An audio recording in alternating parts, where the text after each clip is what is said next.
Hi guys, അപ്പം നമ്മൾ ഉണ്ടാക്കാൻ പോകുന്നത് തൈര് സാധമാണ്. നമ്മൾ തൈരല്ല മോരാണ് ഉപയോഗിക്കുന്നത്.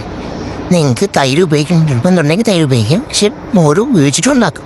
അപ്പോൾ അതിനായിട്ട് നമ്മൾ കായം ഇങ്ങനെ വറുത്തെടുക്കുകയാണ് ചെയ്യുന്നത്. നിങ്ങൾക്ക് വേണമെങ്കിൽ കായപ്പൊടി ഉപയോഗിക്കാം, പക്ഷെ ഞാനിവിടെ കായം വറുത്തെടുത്തിട്ട് അത് പൊടിച്ചിട്ട് ആണ് ഉപയോഗിക്കുന്നത്. അപ്പോൾ ഈ കായം ഇങ്ങനെ വറുത്തെടുത്തതിന് ശേഷം നമ്മൾ ഒരു പാത്രത്തിൽ വിട്ട് വേറൊരു പാത്രത്തിൽ വെളിച്ചെണ്ണ തിളപ്പിച്ചിട്ട് അതിലേക്ക് കടുക്, മുളകും വറവിടാം.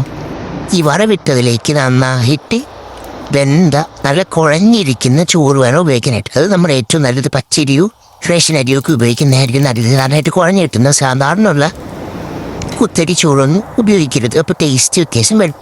ഇതായിരിക്കും നല്ല ടേസ്റ്റ് ഉണ്ടായിരിക്കും. അപ്പോൾ നമ്മളിങ്ങനെ ചോറ് ഇതിനോട്ട് ആഡ് ചെയ്തിട്ട് ആവശ്യത്തിനുള്ള മോരും ഉപ്പും ഇട്ടിട്ട് മിക്സ് ചെയ്തെടുക്കണം.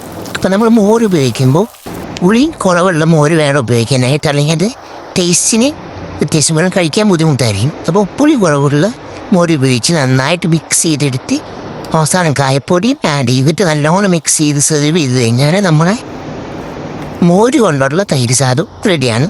നല്ല ടേസ്റ്റാണ്, നമുക്ക് എല്ലാവർക്കും ട്രൈ ചെയ്യാൻ പറ്റുന്ന ഒരു സംഭവമാണ്. ഈ ചോറ് കറക്റ്റ് നല്ല കുഴഞ്ഞിരിക്കുന്ന ചോറായിരിക്കണം, അതേപോലെ മോര് അധികം പുളിയില്ലാത്ത മോരുമായിരിക്കണം. ഇത് രണ്ടും ശ്രദ്ധിച്ച് കഴിഞ്ഞാൽ നല്ല ടേസ്റ്റുള്ള അടിപൊളിയായിട്ടുള്ള തൈര് സാധനം നമുക്ക് വീട്ടിൽ തന്നെ ഉണ്ടാക്കിയെടുക്കാൻ പറ്റും.